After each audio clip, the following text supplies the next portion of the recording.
evening, my fellow Americans and my fellow Virginians. Tonight marks the beginning of something new, something bold, something deeply American. Welcome to the launch of the Redefining Freedom Center of Virginia, a 501c3 educational center designed to preserve, protect, defend, and extend to all people America's founding principles of liberty and freedom. At a time when too many people feel disillusioned, disconnected, and divided, we're coming together here in the Commonwealth to do something, well, radically hopeful, and that is to build bridges. The Redefining Freedom Center is located here in Northern Virginia in Leesburg, and it's also fitting, to me at least, that we would have a center like this where America was born in 1607 in Jamestown.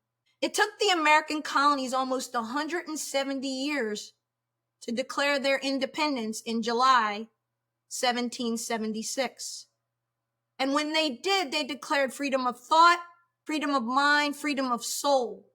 They believed that freedom was granted only from a God much wiser and stronger than us. But we also know that at the time our nation was formed, we didn't get it right. We left out enslaved people.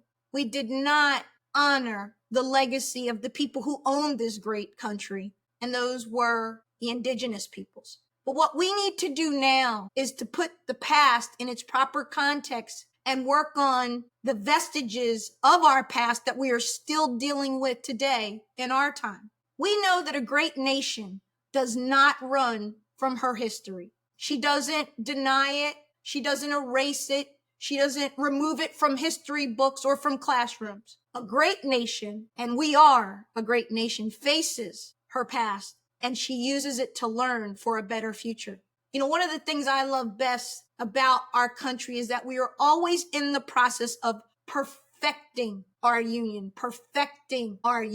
Right now, we live in a fractured society. We're very tribal. We're very angry, violent even, especially when it comes to our political differences. But let me say this, you can't expand liberty when people stop talking to one another, when fear replaces trust, when anger replaces dialogue, when blame replaces personal responsibility.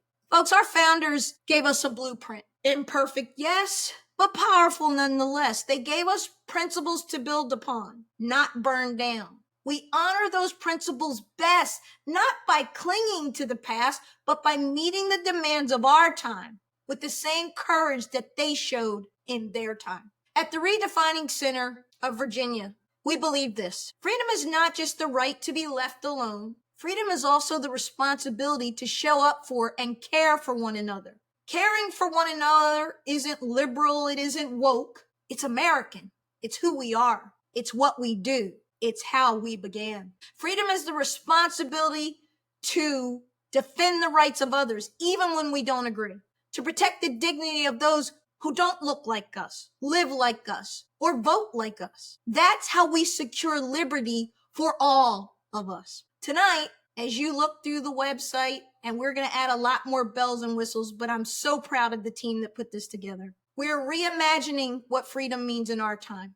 We begin the work of redefining it, not as a dividing line, but as a common bridge, not a red bridge or a blue bridge, because America is red, white, and blue. America is all of us. America is e pluribus unum, out of many, one. I think any of us can deny whether you sit on the far left of the political spectrum or the far right, whether you're a Catholic or a Jew or a Muslim or a Southern Baptist, whether you live in Kansas or Iowa or Michigan or Texas, that this country right now faces a moral crisis. This country is deciding who she wants to be for the next 250 years. As we head into our sesquicentennial in July of 2026, I'm asking you to start thinking about it.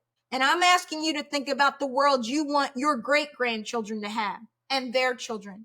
The world that you want your children's children to talk about at the dinner table when they look back and say, what did our forebears do in this moment where the Republic, the great United States of America, was under attack?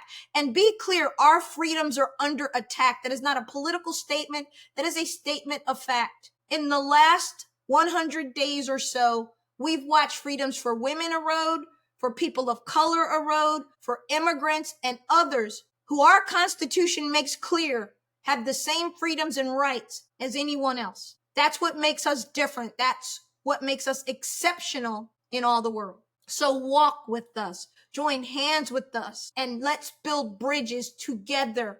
And then let's cross those bridges together.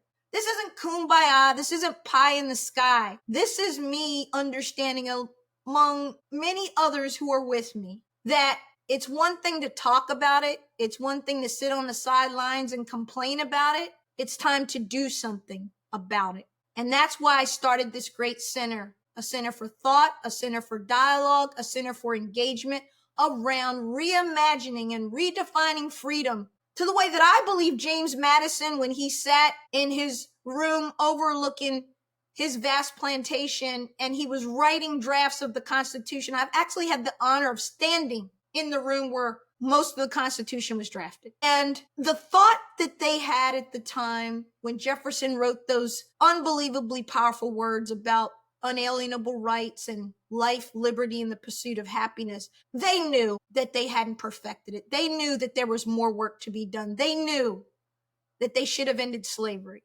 They lacked the courage or the foresight or whatever it was. But I think they entrusted that the documents they put together, that the principles they put together would lead future generations to do just that. And do that we did. Our 16th president, Abraham Lincoln, is the embodiment of what it means to be free and to be willing to pay any price and bear any burden for freedom's sake.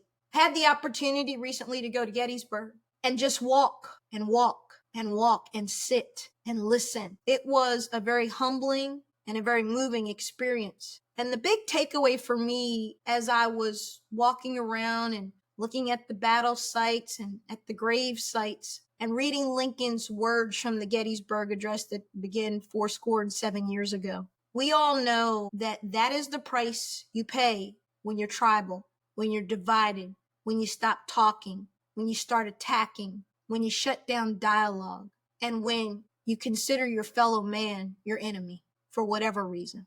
It's time for us to build bridges because this is about all of us. This is about you, and this is about me, and it's about those that come after us. So take a walk around the site, join us, partner with us, sign up for our newsletter. And more importantly, I'm asking you to do what I did. Give $20.26, $20.26 as your first donation, fully tax deductible, to the Redefining Freedom Center of Virginia in honor of the 250th birthday that we will have next July 4th, 2026. Let's make sure that this republic stands long after we're no longer here.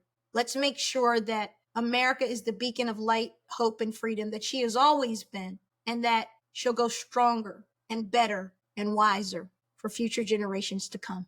Let's build a freer, more united America together. Thank you. God bless you. And God bless the United States of America.